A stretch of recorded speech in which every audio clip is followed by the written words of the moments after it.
Bien, Seigneur, notre Dieu, notre grand roi, notre maître, notre berger de tous les jours. On se présente devant toi, Seigneur, pour entendre ta parole, pour encore fortifier nos âmes, pour qu'on puisse marcher avec toi. Seigneur Dieu, on a besoin de ta parole. On a besoin, comme on a dit tantôt, ton Esprit Saint pour comprendre tes vérités, comprendre ce que tu dis dans ta parole. Ce matin, on va toucher encore le sujet, une deuxième partie qui était être intègre dans la saine doctrine. Et Seigneur, justement, on parle de la résurrection des morts, quelque chose qui est galvaudé, quelque chose qui n'est pas cru. On ne croit pas que tu es venu en chair et en os, tu étais pleinement Dieu, pleinement homme. Et Seigneur, on veut vraiment que tu approfondisses cette vérité dans nos vies, dans notre cœur, Seigneur, pour qu'on puisse marcher avec toi, dans le nom de Jésus. Amen. Bien voilà, un bonjour à tous, en ce dimanche de Pâques. Donc, oui, j'ai continué à parler de la deuxième partie parce qu'on avait la première partie, je ne sais pas là, s'il y en a peut-être parmi vous qui n'étaient pas là, mais elle est sur Internet. Fait que si jamais il en manque un bout, j'ai décidé pareil de faire la deuxième partie parce que être intègre dans la saine doctrine, bien, la résurrection de Christ, c'en est une qui est assez forte comme doctrine. Puis on va en parler vraiment à la fin. Donc, ce qu'on a parlé dans la première partie, vite fait, on a vu ce que ça voulait dire le mot intègre, ainsi que l'expression une saine doctrine. Puis aussi l'importance d'être intègre dans la saine doctrine. Sans cela, qu'est-ce qui arrive quand on ne vit pas intègre dans la saine doctrine? Bien, on met des compromis. Des compromis de la parole de Dieu. C'est quoi faire un compromis? Faire un compromis avec la parole de Dieu, c'est de croire que nous marchons avec Dieu tout en ne croyant pas que la parole de Dieu est la vérité absolue. C'est simple, hein? Mais c'est ça. Je vais vous donner un exemple, Jean 17, 17. Dieu dit dans sa parole, sanctifie-les par ta vérité. Ta parole est la vérité. Alors, nous, dans le fond de notre cœur, que personne ne voit en passant, personne ne voit ce qu'on a dedans ici, là, nous disons nous-mêmes, mais qu'est-ce qui me dit que la parole de Dieu est vraiment la vérité? Absolue. Et à partir de cette question qu'on se pose en l'intérieur de nous, nous mettons en doute la parole de Dieu en ne croyant pas que la parole de Dieu est vraiment la vérité absolue. Puis c'est ça que je vais exposer. Aujourd'hui, je vais compléter vraiment la dernière partie qu'on a eue dans la première, du 26 de mars que j'ai fait. Puis, on va répondre à la question que j'avais commencé, que je vais continuer. Comment pouvons-nous demeurer intègres dans la saine doctrine? Puis, après ça, nous devons proclamer le fondement de la vérité avec loyauté. Et troisièmement, une importante vérité contestée, c'est celle de la Pâque, veut dire de résurrection de Christ, pas juste la mort de Jésus-Christ, mais sa résurrection, contestée depuis que Christ est ressuscité des morts. Pourquoi est-ce si important de travailler de toutes nos forces à demeurer constamment intègre dans la saine doctrine de Dieu?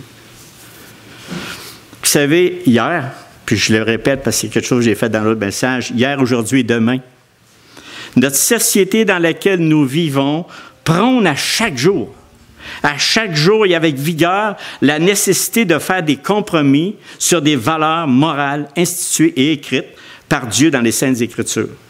Vraiment. Êtes-vous d'accord avec moi? C'est ça. C'est pas autre chose. Beaucoup, au travers de ça, de faux prophètes s'élèvent et prêchent que les Écritures sont incomplètes. Dieu n'a pas tout dit dans sa parole. Il en manque. Il enseigne des choses qui plaisent aux hommes et qui sont contraires à l'enseignement des Saintes Écritures. C'est pourquoi que les élus de Dieu, doivent constamment, pas un peu puis prendre ça, non, constamment travailler à tous les jours afin de demeurer intègre dans la sainte doctrine de Dieu. Je vous le dis. C'est pas juste de laisser ça aller, on lit, puis non, il faut travailler vraiment. Puis je vais le voir tout le long du message pour vous dire les choses qu'on doit faire pour demeurer dans la sainte doctrine. Donc, comment pouvons-nous demeurer intègres dans la sainte doctrine? C'est en protégeant la vérité et en étant des gardiens de la vérité. Mais je vais faire une parenthèse avant ça. Une petite parenthèse. Comment pouvons-nous protéger, c'est la question que je vous pose, comment pouvons-nous protéger la vérité si nous ne croyons pas que la parole de Dieu est la vérité absolue? C'est sérieux, là. C'est une question qui a l'air banale, bien. Vous savez, dans les derniers jours, puis j'aimerais prendre un petit peu de temps là-dessus, dans les derniers jours avant d'être mis à mort sur la croix, le Seigneur a pris le temps de rassurer ses disciples en disant dans Jean 14:1, il s'en allait mourir sur la croix. Puis dans Jean 14:1, il dit que votre cœur ne se trouble point. Croyez en moi. Et croyez en moi. Croyez en Dieu et croyez en moi. Il y avait Dieu puis en moi. Il y a plusieurs demeures dans la maison de mon Père. Si cela n'était pas, je l'aurais dit. Le Seigneur ne nous ment pas. Il est toujours là, présent dans sa parole. Sa parole est la vérité absolue. Il dit, je vais vous préparer une place. Thomas lui dit, Seigneur, nous ne savons pas où tu vas. Comment pouvons-nous en savoir le chemin? Jésus lui dit simplement, je suis le chemin, la vérité et la vie. Et à partir de ce chapitre 14, de Jean 14 à 17, le Seigneur leur expliqua et les réconforta en disant clairement les raisons de sa venue sur la terre, ce que les disciples devaient faire par la suite, et il le termina par sa prière sacerdotale au chapitre 17, qui au verset 24, qui dit, Père, je veux que là où je suis, que tu m'as donné, je veux que là où je suis, ceux que tu m'as donnés soient aussi avec moi, afin qu'ils voient ma gloire. Vous savez, il a tout fait, hein? C'est quelque chose de précieux ce qu'on vient de lire. Tout 14, 15, 16, 17 chapitres-là avant que le Seigneur aille mourir sur la croix. Et après le repas, ils sont venus l'arrêter, ils l'amenèrent devant Pilate. Dans Jean 18, 33, 38, Pilate rentra dans le prétoire, appela Jésus et lui dit, « Es-tu le roi des Juifs? » Jésus répondit, « Est-ce de toi-même que tu dis cela ou d'autres te l'ont dit de moi? » Pilate répondit, « Moi, suis-je juif? Ta nation et les principaux sacrificateurs t'ont livré à moi. Qu'as-tu fait? » « Mon royaume n'est pas de ce monde, répondit Jésus. Si mon royaume était de ce monde, mes serviteurs auraient combattu pour moi afin que je ne fusse pas livré aux Juifs. Mais maintenant, mon royaume n'est point d'ici-bas. Pilate lui dit, « Tu es donc roi? » Jésus répondit, « Tu l'as dit, je suis roi. Je suis né et je suis venu dans le monde pour rendre témoignage à la vérité. » C'est important, très important. Je suis né et je suis venu dans le monde pour rendre témoignage à la vérité. Quiconque est de la vérité, écoute ma voix. Triche. Et là, Pilate lui dit, qu'est-ce que la vérité? Qu'est-ce que la vérité? Après avoir dit cela, il sortit de nouveau pour aller vers les Juifs et il leur dit, je ne trouve aucun crime en lui. Mes frères et sœurs, si vous pensez comme Pilate, soyez assurés que vous allez faire du compromis avec la parole de Dieu. C'est officiel. Si cette vérité qui est écrite dans les Écritures ne touche pas notre cœur, on ne peut pas l'appliquer, on ne peut pas le mettre en pratique. Ça ne nous dit rien.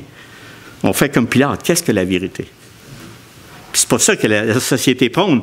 La société n'a pas de vérité absolue. Ça n'existe pas. Mais c'est de valeur, mais oui, il y en a une. C'est la vérité, c'est la Bible. Puis il dit, cette société puis il écrit ça fort, hein? Pourtant, à partir de là, même les plus grands penseurs amènent des centaines de citations. Je me suis mis à ouvrir quelque chose, je m'en ai juste par curiosité dans un dictionnaire de citations, juste sur la vérité. C'est impressionnant ce qu'on sort de là-dedans. Mais c'est des hommes qui l'ont écrit. Aussi, c'est des hommes qui ont écrit la Bible, mais c'est inspiré de Dieu. C'est différent, très différent. Puis, j'en ai sorti une exprès juste pour vous dire comment est-ce que la vérité profonde de Jésus-Christ dans nos cœurs fait différence avec ce que je vais vous lire. Il dit ceci, c'est Ernesto Sabato, c'est en 1911. Ça n'a pas bien changé en 100 ans, c'est encore pareil. Il dit, je crois que la vérité est parfaite pour les mathématiques, la chimie, la philosophie, mais pas pour la vie. Dans la vie, l'illusion, l'imagination, le désir, l'espoir comptent plus. Est-ce que vous pourriez vivre longtemps avec une pareille citation? Entre moi et vous, là. Moi, ça ne m'inspire pas du tout, là. Ça ne me dit rien. En tout cas, ça ne me donne pas de l'espérance. Il n'a pas répondu, où vais-je après la mort? Pourquoi il y a tant de souffrance? Pourquoi dois-je souffrir? Pourquoi suis-je né? Pourquoi les êtres humains se suicident, s'entretuent, se font la guerre? Pourquoi notre cœur est si souvent troublé et vide de sens par rapport à la vie? Quel est vraiment le but de notre existence sur la terre? Toutes des questions, puis il y en a encore d'autres questions. C'est pas des questions que... Oui, on se pose ça régulièrement, même si on connaît la parole de Dieu. On a besoin de quelque chose pour s'appuyer. On a besoin de la parole de Dieu pour avoir de quoi de solide en dessous de nos pieds. Tous les êtres humains recherchent vivement la vérité depuis le commencement de la création, mais Dieu, dans sa souveraineté absolue, dans sa grande miséricorde et dans son amour pour sa création, il s'est assuré que nous puissions de génération en génération connaître ce qui s'est passé depuis le commencement de la création jusqu'à aujourd'hui, en choisissant des personnes pour y mettre sur papier l'histoire de Dieu et sa création inspirée de Dieu, bien sûr. Ce livre-là est vrai. Je suis étonné de voir des fois des personnes qui disent « Ouais, mais qu'est-ce que la vérité? » Il n'y a pas de vérité absolue, ça n'existe pas. Oui, il y a une vérité absolue. Ce livre de révélation de Dieu auprès de l'humanité, c'est la Bible, puis elle doit être protégée. C'est ce que je vais vous parler ce matin. Elle doit être protégée. On doit tenir ça comme un trésor dans nos mains. C'est pas rien, là. C'est pas un livre de rien. C'est pas un livre d'histoire écrit par toutes sortes d'autres hommes. C'est un livre qui est écrit par Dieu. Mais souvent, ce qu'on fait, nous les hommes et les femmes, on ne prend pas le temps de la lire. On ne prend pas le temps de vérifier l'histoire. On ne prend pas le temps de la méditer. On ne prend pas le temps de faire des recherches approfondies, d'apprendre puis regarder pendant 10, 15 minutes, 20 minutes. Le chapitre qu'on a lu ce matin, là. On lisait ça, c'est fort ce qui est écrit dedans. La résurrection, tout le chapitre 15, qui nous donne une espérance extraordinaire. Il m'est venu quelque chose à l'esprit, il dit, puis c'est drôle, hein, je viens d'apprendre, j'ai 71 ans, puis je ne savais pas comment ça volait un avion. Savez-vous comment ça vole un avion? Est-ce que c'est sur l'air? Comment ça fonctionne un avion? Il doit y avoir quelqu'un certainement qui sait ça, là. C'est pas l'air qui supporte un avion. Est-ce que l'avion est porté par l'air? Pas du tout. Pas du tout. Elle est aspirée, puis c'est à cause de l'aile qui est comme ça en pente. Il fait un vide d'air au-dessus, puis l'avion, elle se fait lever. Écoutez, j'ai 71 ans, je viens d'apprendre ça. Donc, ça veut dire que, pour moi, pendant des années, j'ai pensé que l'avion était sur l'air. C'est l'air qui portait pas pantoute, il va tomber. Fait que c'est la vitesse. Avec la vitesse, il se fait un vide d'air, puis il se fait tirer par en haut. Fait que là, écoutez, je ne sais pas comment ça marche, là, mais Seigneur, c'est ça. Mais je veux juste vous donner par cette vérité-là comment des fois il faut aller voir. Si moi, juste pour le modèle, l'exemple de l'avion que je viens de vous parler, je viens d'apprendre quelque chose, imaginez les Écritures. Si tu ne prends pas le temps de regarder ce que Dieu dit, ce que Dieu fait, j'en viens pas de cas. Je vous dis ça en passant, et ça va dessus. Les endormir là-dessus ou pas, mais c'est une vérité. Mais regardez ça, vous regarderez ça, comment ça vole un avion. Checkez ça. Proverbe, avant ça, il y a les Écritures, il faut faire avant. Proverbe 26, 16, il dit « Le paresseux est plus sage à ses yeux que cet homme qui répond avec bon sens. » Fait que c'est pour ça, quand on parle de vérité absolue de Dieu, je viens de lire, là, « Le paresseux est plus sage à ses yeux que cet homme qui répond avec bon sens. » On peut dire n'importe quoi, mais si on ne valide pas ce qu'on dit, ça vaut vraiment pas cher. Mais la plupart du temps, c'est à cause de la paresse. Puis Romains 12, 11, il dit « Ayez du zèle. Non de la paresse. Soyez fervents d'esprit et servez le Seigneur. » Ça, c'est des paroles beaucoup plus directives. Il faut être convaincu, mes frères et sœurs, que la parole de Dieu est la vérité absolue et unique en ce qui concerne les buts de notre existence sur cette terre. Je ferme la parenthèse, c'est juste pour vous dire que si on ne croit pas à la vérité absolue de Dieu, tout ce que je vais dire après ne compte pas beaucoup. Donc, je reviens à ma question. Comment pouvons-nous demeurer intègres dans la saine doctrine? Bien, c'est en faisant trois choses. En protégeant et en étant gardien de la vérité. Vous savez, notre travail, vous et moi, en tant que serviteurs du Dieu vivant, c'est de rester fidèles dans l'enseignement des Écritures. Pas prendre n'importe quoi. Parce que souvent, on entend dire, bien, il y a des contradictions dans les Écritures. Il n'y en a pas. Il n'y en a pas de contradiction. Ah oui, j'en ai vu. Ah oui, mais assisons-nous ensemble, puis vous allez voir, on va discuter longtemps. Il n'y a pas. Dieu, il est parfait en tout. Puis il n'y a aucune contradiction dans les Écritures. Il n'y a pas d'erreur. Elle est parfaite, complète à elle-même. On n'a rien à ajouter ni à enlever. Nous, les pasteurs, on a la charge d'enseigner, de guider, de protéger le peuple de Dieu. Mais vous aussi, vous avez un travail. C'est de valider et de vérifier ce que je dis. avec les Écritures, comme les gens de Béret. Est-ce que tu dis correct, là, Gérard? Est-ce que tu dis la vérité? Est-ce que tu dis quelque chose qui ne va pas avec les Écritures? C'est aussi votre rôle. Dans Actes 20, 29, 30, il dit « Je sais ». Pourquoi qu'on fait ça? C'est parce qu'il dit « Je sais qu'il s'introduira parmi vous après mon départ des loups cruels qui n'épargneront pas le troupeau, qu'il s'élèvera du milieu de vous des hommes qui enseigneront des choses pernicieuses pour entraîner les disciples après eux. » Il y aura toujours des faux docteurs. Et c'est à nous autres, l'Église, de rester vigilants. C'est à nous autres de veiller, à regarder et de méditer la parole de Dieu. Vous savez, les anciens façonnent l'Église et l'aident à devenir un environnement favorable à la formation de disciples. On est à l'école de Dieu. On est ici pour être encore plus formés en tant que disciples. Les anciens, on doit être, nous autres, des exemples qui se laissent diriger constamment par la parole, mais aussi, puis de rester ferme, constamment intègre dans la saine doctrine. C'est un travail qu'on doit faire constamment, mais on n'est pas infaillible. On est imparfait. Donc, on peut être dans l'erreur. Puis on est prêt à se faire corriger par vous, par chacun de vous, par la parole, par exemple. OK? On prend la parole. Mais on peut avoir aussi des gestes déplacés, puis on peut se faire prendre aussi, là. Donc, c'est une bonne chose d'apprendre en se basant sur des livres. Il y a plusieurs livres, des fois, qu'on va lire par des pasteurs qui ont vécu pendant 25, 30, 40 ans, qui existent sur le marché.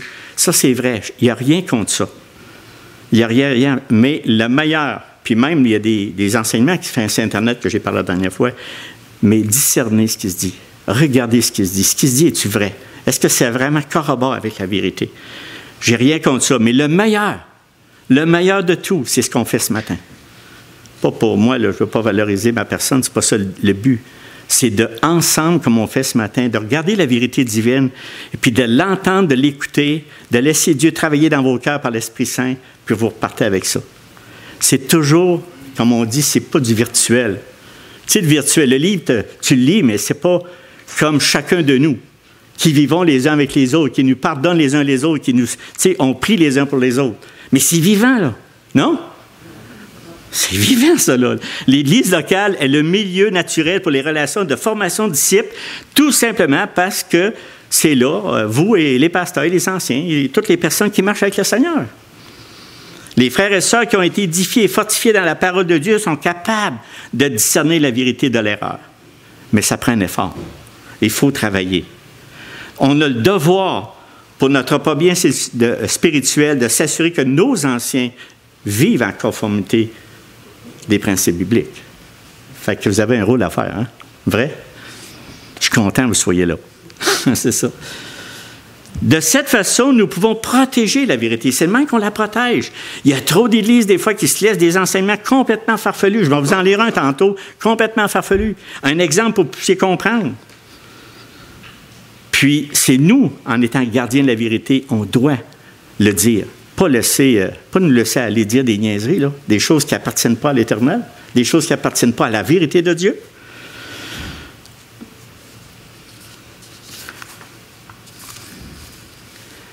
Ça, c'est le premier point. Donc, c'est le moment qu'on peut protéger la vérité, c'est en se parlant les uns les autres, en se communiquant les uns les autres. Deuxième point, c'est l'unité et l'intégrité doctrinale. Si on veut que l'Église puisse accomplir dans le monde la mission que Dieu lui a confiée, chaque croyant doit être attaché à l'intégrité doctrinale. On l'a vu, le mot intègre, que ça voulait dire. Donc, l'apôtre Paul affirmait cela lorsqu'il a dit que l'un des rôles du pasteur enseignant est d'édifier le corps du Christ. Vous êtes le corps du Christ. On est le corps du Christ. Moi aussi, je suis là. Jusqu'à ce que nous soyons tous parvenus à l'unité de la foi. Par le thème de la foi, Paul ne fait pas allusion à l'acte de croire ou à l'obéissance, mais se réfère à la structure de la vérité absolue, la saine doctrine. Beaucoup d'églises aujourd'hui ont des pensées ou ont voulu garder l'unité en faisant quoi? Des compromis. Des compromis sur la vérité absolue, ce qui a entraîné beaucoup, encore, des églises, des cercles évangéliques, qui ont toutes sortes de sectes et de religions. Ah, t'aimes pas ça, on va s'en faire une, nous autres. On met la Bible de côté, puis on se fait une église selon notre image, selon ce qu'on veut entendre. Les croyants et nous. Ça, c'est pas de l'unité. L'unité là, d'une Église, c'est quand que toute l'Église se penche et regarde la vérité absolue. C'est ce qu'il veut avoir. C'est quand que tout le monde travaille pour pouvoir vraiment mettre en pratique clairement la doctrine de Dieu. Comment est-ce que je dirais ça? C'est pas l'air d'être simple, là. Mais tout simplement, c'est que quand on dit qu'une Église est unie, c'est pas vrai qu'il faut avoir toutes sortes de divergences d'idées ou d'opinions. C'est là que, quand on a toutes sortes d'opinions, c'est là qu'on est tous divisés. Mais quand on parle de la résurrection de Jésus-Christ aujourd'hui, bien, tout le monde est d'accord que Christ est venu d'une vierge. Il était vraiment pleinement homme, il était vraiment pleinement Dieu, puis il est mort sur la croix pour acheter nos péchés. C'était-tu un homme de passage comme nous autres, d'ordinaire? Non, absolument pas. Il était vraiment Dieu. C'est ça qu'il faut que nous, on soit tous en accord avec ça. Donc, Jésus a fait cette prière. Il sanctifie-les par ta vérité, ta parole est la vérité. Et je me sanctifie moi-même afin qu'eux aussi soient sanctifiés par la vérité. Ce n'est pas pour eux seulement que j'ai prié, mais encore pour ceux qui croiront en moi par leur parole, afin que tous soient un. Jean 17, 17, 21. Donc, l'unité n'est possible que si elle est le résultat de la sanctification des croyants dans quoi? La vérité absolue. Les chrétiens qui négligent ou méprisent les doctrines cruciales de la foi c'est pas l'unité chrétienne, mais bien le résultat d'un compromis impie. On ne peut pas vivre constamment dans le compromis. Marcher avec Dieu, on dit on marche avec Dieu, mais on ne fait pas ce que Dieu dit. Donc, la vérité de Dieu n'est pas fragmentée et divisée contre elle-même. Je le répète, il n'y a aucune contradiction dans les Écritures. Si vous en voyez une, venez nous voir. On va en discuter. Non? C'est ça qu'il faut faire. Pas rester avec ça. Venez voir. Mais lorsque son peuple l'est, il vit à l'écart de sa vérité et à l'écart de la foi découlant d'une connaissance et d'une compréhension juste. Seule une Église équipée bibliquement, servant fidèlement et grandissant spirituellement peut parvenir à l'unité de la foi. C'est vraiment pas d'autre chose que ça. C'est le même qu'on peut vivre. Toute autre forme d'unité n'existe qu'à une échelle purement humaine. C'est juste de l'illusion. Si on dit on est tous unis avec des opinions différentes, pas basées sur les Écritures, c'est humain. Ça ne vaut pas cher. Donc, la véritable unité peut exister dans l'Église seulement avec l'intégrité doctrinale. Le troisième point, préservation de la vérité. Comment on peut préserver de la vérité? Bien qu'il soit de la responsabilité collective de chaque Église locale de préserver la vérité, bien, chaque croyant individuel, je l'ai dit tantôt, doit être dévoué, il faut être dévoué à cette tâche. Et je vais vous donner quelques points.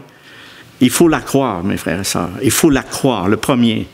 Paul a donné ce témoignage suivant devant Félix, le gouverneur romain de Judée. « Je t'avoue bien que je sers le Dieu de mes pères, croyant tout ce qui est écrit dans la loi et les prophètes. » Tout ce qui est écrit dans les Écritures, il faut la croire. « Ouais, mais j'aime pas ce chapitre-là, ou j'aime pas ce livre-là, ou j'aime pas ce verset-là. » Ça ne va pas dedans. Là. Il faut la mémoriser. Puis, est-ce que ça vous arrive quelquefois dans des situations que vous mémorisez des versets que vous avez lus? Comme par exemple, dans Psaume 119, 11, il dit « Je serre ta parole dans mon cœur afin de ne pas pécher contre toi. » Quand tu as le goût de pécher et tu te souviens de ce verset-là, qu'est-ce que tu fais? Tu arrêtes de pécher. En tout cas, tu ne veux pas faire le péché. Donc, il ne suffit pas d'écouter la parole, elle doit être enfouie dans notre mémoire. Il faut se remémorer. Quand on vient ici, on lit les textes bibliques, c'est bon, c'est rassurant, on part encourager. Il faut la méditer. La méditer. Dans Josué 1,8, il dit que ce livre de la loi ne s'éloigne pas de ta bouche. Puis ça, je dis pour préserver, pour se préserver dans la vérité, il faut faire ce que je vous parle là. Que ce livre de loi ne s'éloigne point de ta bouche. C'est Josué 1,8.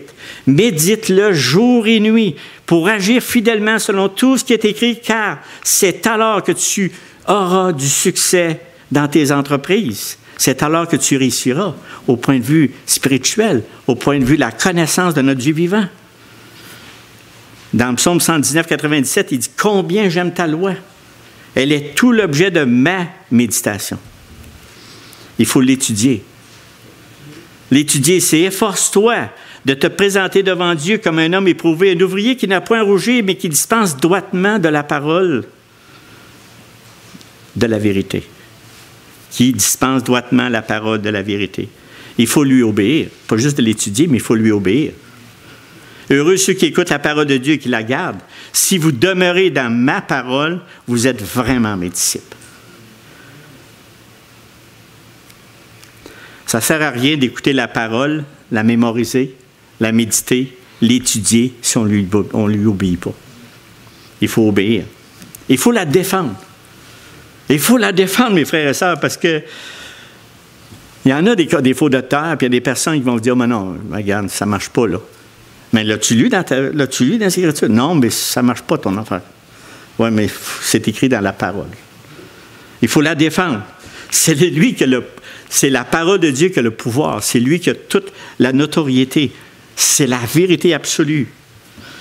Donc, soyez pas inquiets, la vérité est toujours attaquée et nous devons nous tenir prêts à la défendre vigoureusement. J'ai encore parlé il y a 2 semaines, puis il me disait, qu'est-ce que la vérité? Qu'est-ce que la vérité? Est-ce qu'on y croit, mes frères et sœurs? Est-ce qu'on y croit que c'est la vérité vraie, absolue? Il faut la vivre. C'est pas tout de méditer, il faut la vivre. Paul a rappelé à titre les croyants, faire honorer en tout temps la doctrine de Dieu, de notre Sauveur. Avoir un esprit soumis à la parole de Dieu produit un comportement qui honore Dieu. Il faut la proclamer.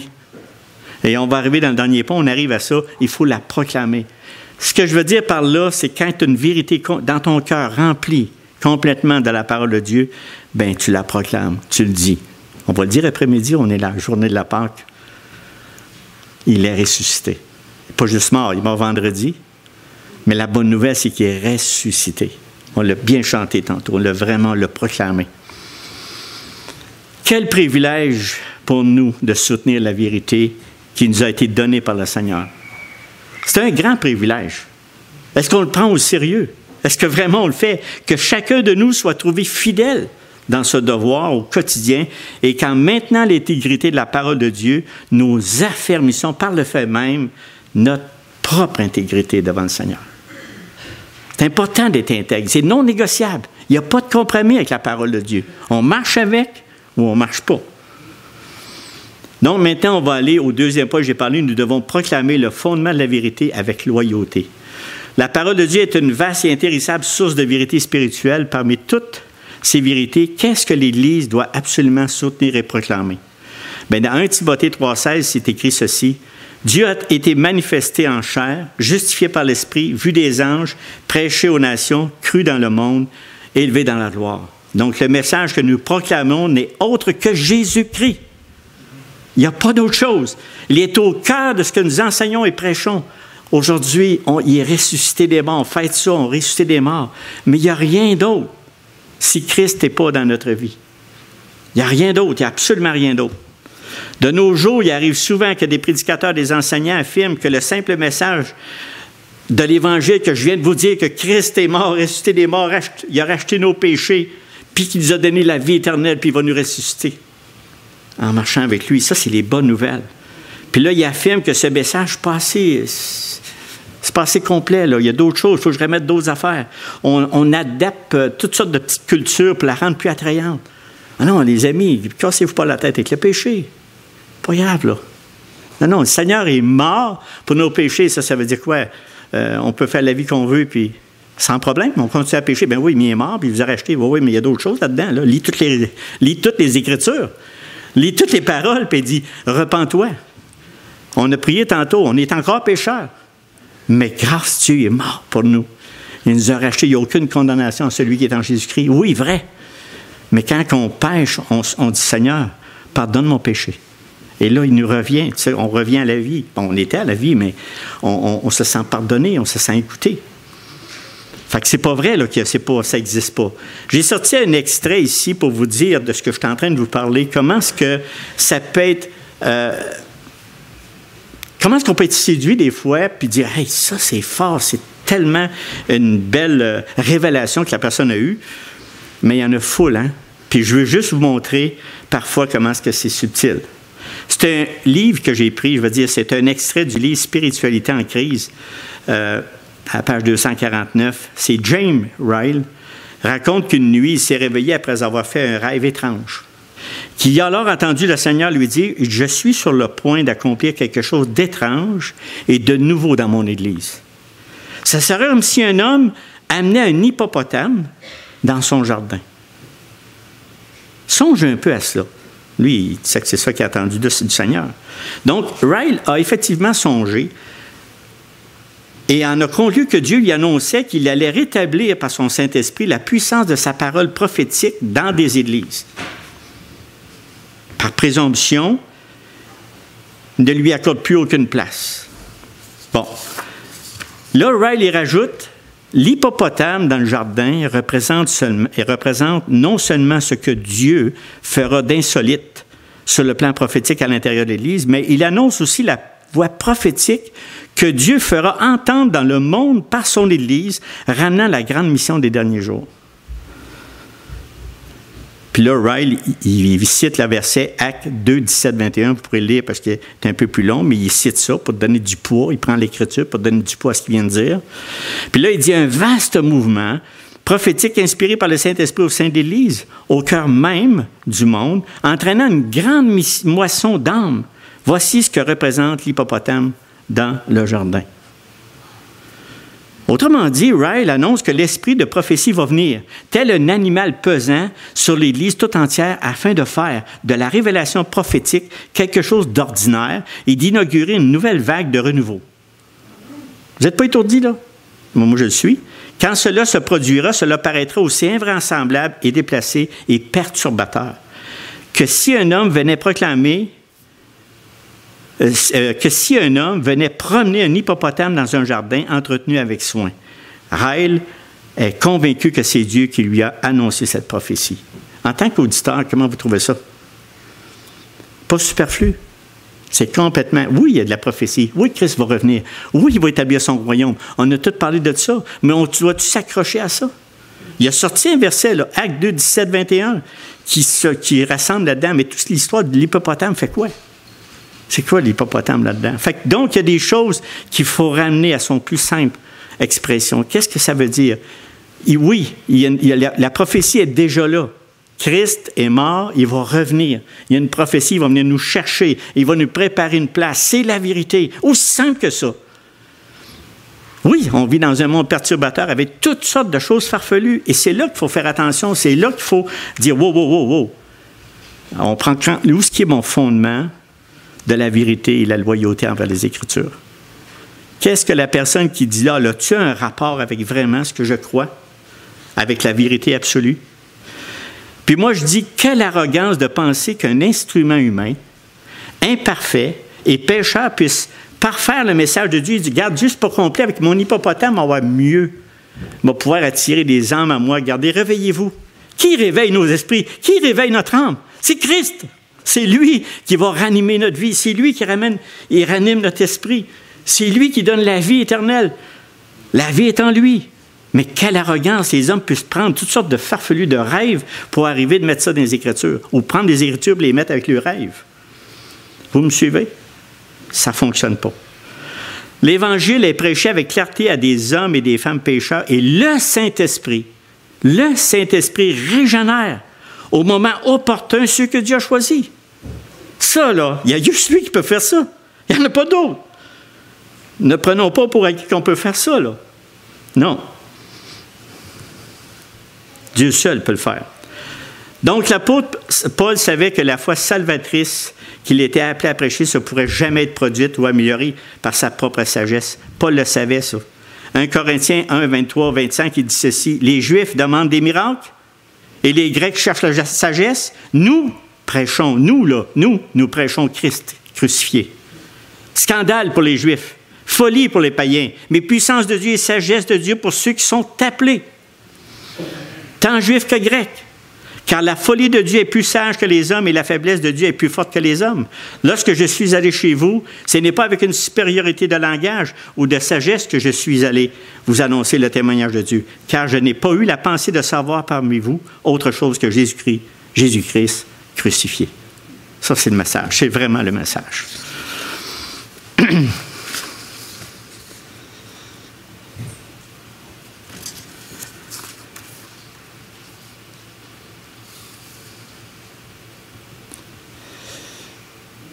Quelle que soit la vérité dont nous avons besoin pour l'évangélisation, elle se trouve dans sa parole.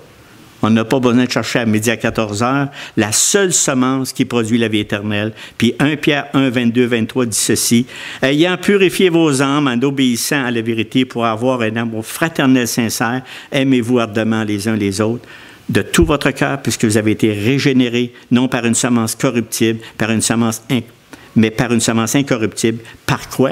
Par la parole vivante et permanente de Dieu. Des vérités extraordinaires et merveilleuses. Vraiment.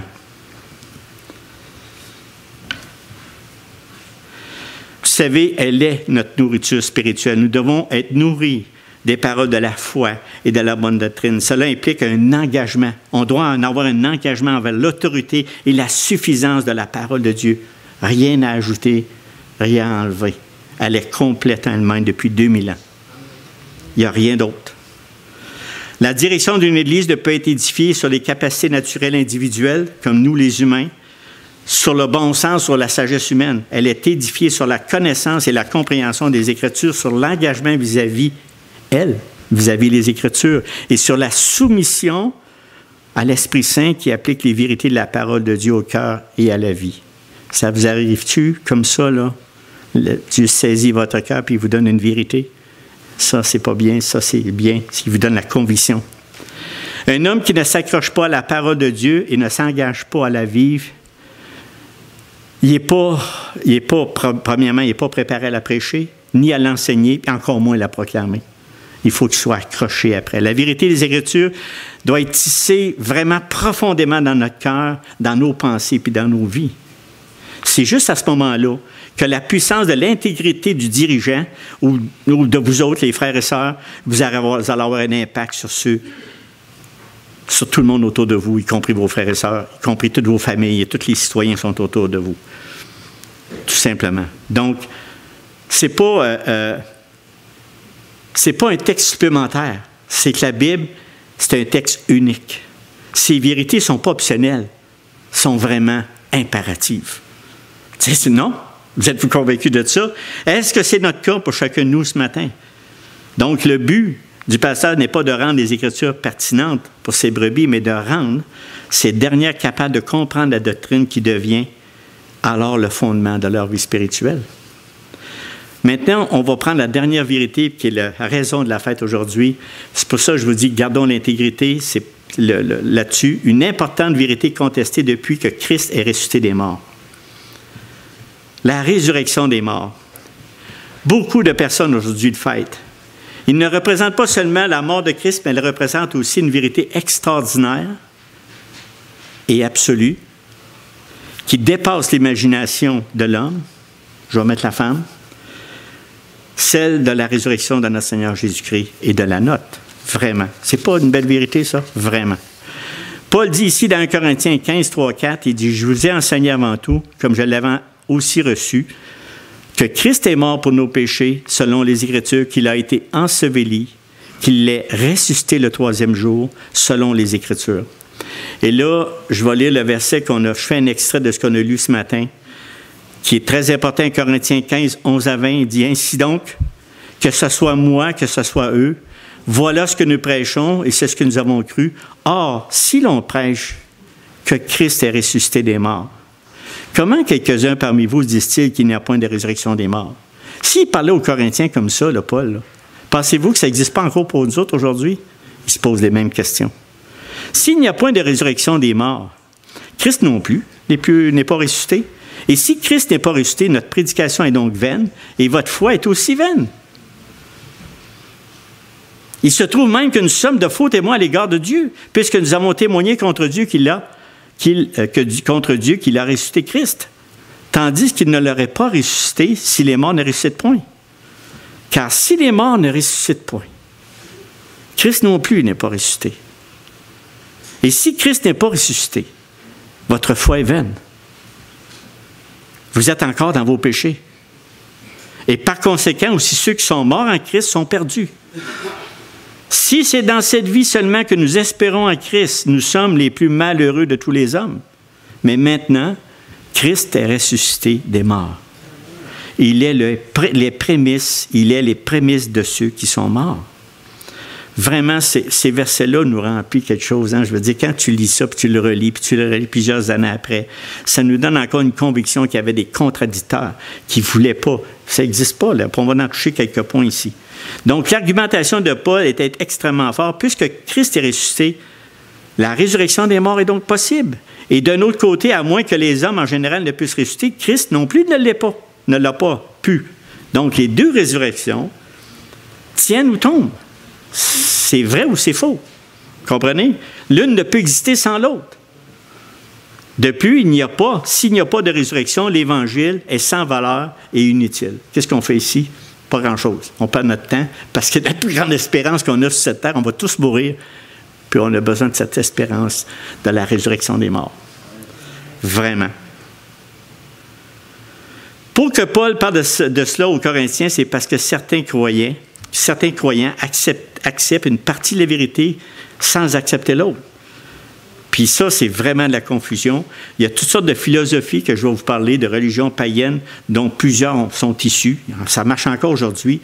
Les pensées spiritualistes et philosophiques à l'époque, puis même à notre époque, sont assez spéciales. Je vais vous en révéler quelques-unes. Certaines religions enseignent le sommeil de l'âme, dans lequel le corps meurt et se désintègre, alors que l'âme ou l'esprit se repose. Les matérialistes croient à l'anéantissement total de notre chair. Rien d'humain, de physique ou de genre ne survit après la mort. La mort est la fin de tout. Pas la première fois que vous entendez ça. J'espère que vous ne croyez pas ça. C'est plus que ça. Certaines religions enseignent la réincarnation. Ça, on entend ça souvent. Vous avez tous entendu parler de la réincarnation? Dans laquelle l'âme ou l'esprit est constamment ressuscité d'une forme ou une autre, même d'humaine à animal ou d'animal à humaine. Comment vous le sentez là-dessus? En tout cas, moi, je ne me sens pas bien, là. D'autres croient à ce qu'on appelle généralement l'absorption, dans laquelle l'esprit, ou tout au moins une partie de l'esprit, retourne à sa source pour être absorbé par le suprême être divin. Cette croyance se trouve dans les paroles suivantes du philosophe contemporain qui dit « Est-ce vraiment important que je sois une goutte dans l'océan, que je sois une particule brillante dans une vague glorieuse qui se brise en parfaite splendeur et en parfaite beauté sur la rive de l'océan éternel? » Compliqué, hein, les hommes, des fois, qui vont faire des affaires de même. Moi, je me sens drôle dans ça, là. Hein? Non, ça n'est une. Dans toutes ces conceptions, mes frères et sœurs, la personnalité et l'individualité humaine sont perdues à tout jamais. À la mort. Ce qui survit, s'il survit quelque chose, n'est plus une personne, plus un être unique. C'est fou. Puis même, on va prendre une philosophie grecque ici. Un principe fondamental et répandu de la philosophie grecque et antique est le dualisme, c'est-à-dire un concept généralement attribué à Platon. Le dualisme considère tout ce qui est spirituel comme intrinsèquement bon. C'est bon le spirituel. Et tout ce qui est physique comme intrinsèquement mauvais. C'est mauvais le physique. Pour quelqu'un qui adopte un tel point de vue, l'idée d'une résurrection corporelle, c'est répugnant. Comment c'est qu'on peut Parce qu'on va ressusciter avec nos corps, hein? On va se reconnaître, hein? On ne perdra pas la face. On va avoir un corps spirituel, mais on va se reconnaître. On va se reconnaître. On ne sera pas une goutte dans l'océan, perdu comme ça, rien. Fait que pour eux autres, c'était inconcevable qu'il y ait notre mort, notre chair suive, qu'il puisse être ressuscité. C'était inconcevable. Donc, le corps est vraiment la dernière chose qu'ils voudraient amener aux autres dans l'autre vie qui parle. OK? Maintenant, est-ce que la résurrection des morts a été enseignée dans l'Ancien Testament? Juste une petite parenthèse. Effectivement, il y a Job 19, 26, il dit « Après que ma peau aura été détruite, je contemplerai Dieu. » Il y a Ézéchiel qui a dit qu'il va voir toutes les eaux, qu'il va les rassembler, qu'il les a mis vraiment en chair et en os. C'est encore une prophétie qui était faite. C'est juste pour dire que dans l'Ancien Testament, il en parlait. Mais c'est pas, même Daniel, il a parlé de la résurrection aussi. Plusieurs de ceux qui dormiront dans la poussière de la terre se réveilleront les uns pour la vie éternelle et les autres pour l'opprobre, pour la honte éternelle. Daniel 12, 2. Ça, c'est un autre verset. Mais où est-ce qu'on a le plus de révélations? C'est dans le Nouveau Testament. C'est le Nouveau, puis le Seigneur, le Dieu Tout-Puissant qui s'est fait chair pour venir nous parler du Père, puis nous parler de cette vérité extraordinaire qu'on en parle ce matin. C'est le Seigneur Jésus. Il ne peut pas avoir été plus clair, c'est le Fils de Dieu. Il dit, nul ne peut venir à moi si le Père qui m'a envoyé ne l'attire. Et je le ressusciterai au dernier jour. Quelle bonne nouvelle. Ça, c'est clair.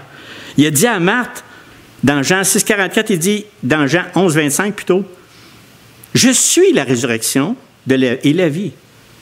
Celui qui croit en moi vivra, même s'il meurt. » Ça, c'est une bonne nouvelle. Ça, c'est clair, c'est précis. Il n'y a pas d'ambiguïté, il n'y a pas de... Donc, par la suite, le fondement de l'enseignement apostolique est que Christ est ressuscité des morts, que tous ceux qui croient en lui ressusciteront eux aussi. Et on a vu après ça les apôtres qui ont parlé vraiment, Pierre par exemple et Jean, quand à Jérusalem, après la Pentecôte, survint les sacrificateurs, le commandant du temple et les Sadducéens, mécontents de ce qu'il enseignait le peuple, et annonçait à la personne de Jésus la résurrection des morts. Donc les apôtres ont continué la révélation que Christ a faite à la base. Et regardez bien la bonne nouvelle que je vais vous lire.